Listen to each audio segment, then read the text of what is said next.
Hello and welcome to Ute Insider. I'm Mike Lageschulte. We're pleased to be joined by the Director of Athletics at the U, Dr. Chris Hill, for this episode. And Chris, thanks for joining us. Busy time of the year for you. Well, thanks for having me. A little busy, but that's the way it is. Well, exciting times at the U. You're going to the Pac-12 Conference next year.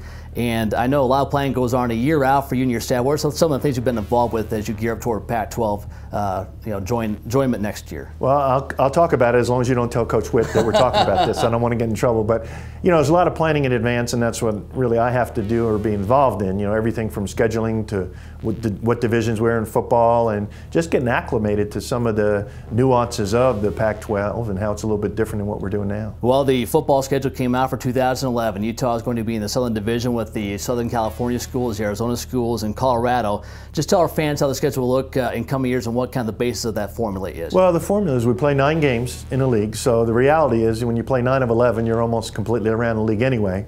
We'll be in the Southern Division with UCLA, USC, Arizona, Arizona State, and Colorado. We'll play them every year, and then we'll play 4 of the other 6 schools in the other division.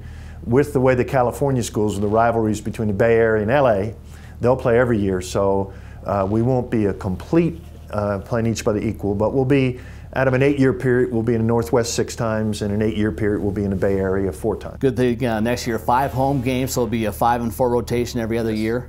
Yeah, it'll be 5, which we're happy that we have, obviously. We need at least 6 home games, and this gives us a chance to have 6 home games, and the Pac-12 was personnel and coaches and administrators were supportive of that. Well, with football, the scheduling for non-conference games takes place so far out that caused some changes to your non-conference schedule. Tell us what games you have on the schedule right now, and also specifically how Utah and BYU shapes up. Well, the reality is we tried to get it set when we had our press conference. It was clear that that was our intention to continue playing BYU. We just had to drop and move a few games. We got dropped by some people like Iowa State because they're going from 8 to 9 games in their league, and obviously we had Oregon on the schedule, and now they're in a league, so we had to do a little change in there. But we have, essentially after next year we have Pitt on the road.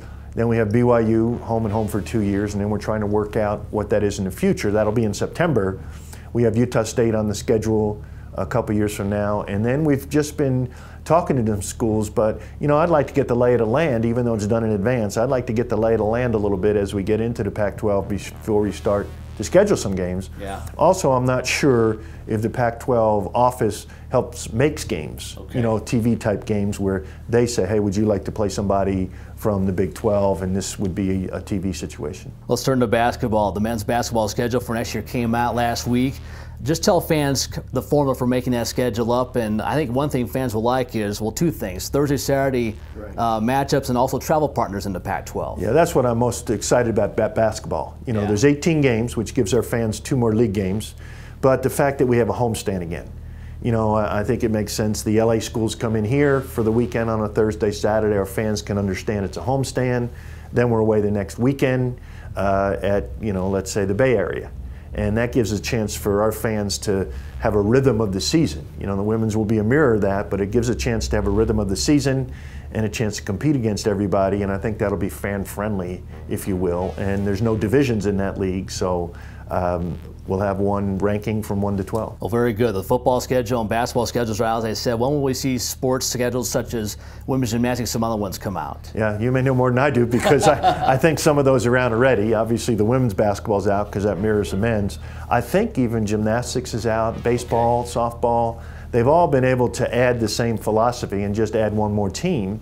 Unfortunately, in baseball, California dropped baseball, and we just slide into their spot. Well, very good. One of the biggest questions you get from fans is, if I can't go to the games, how can I see the games? And when you go to the Pac-12 next year, 1 more year of the current contracts, but some words leaked out that they're looking maybe starting their own network in the Pac-12, such as the Big Ten has done. What can you tell us about where the conference is now in terms of negotiating new contracts with current partners, new partners, and where they are with maybe forming their own network? Well, I think all those things are on the table. They have the opportunity in January to start with investigating TV. And they're going to look at third-party rights, the ESPNs of the world, the NBCs, Comcast. There's talk about them getting together, Fox, all that. And they're going to explore a Big 12 or TV station, and we're looking forward to that. I think that's been very, very successful in the Big Ten. So I think it's a combination of things. Larry Scott is the commissioner, has done a great job of, I think, teeing this up to get very successful. And some of the advantage we have is we have great time zones to have those windows of opportunity to get some national recognition. Well, a whole new level now for your programs, not just on the field and the court, but also in recruiting as you go to the Pac-12. Recruiting comes down to facilities and attracting the best student athletes you can. Are there any projects in the works to improve some things you have, build some new facilities? Where are you right now with those projects? Our major project is our football center / sports medicine area. That's about a $15 to $16 million project. We got to get that going as soon as possible.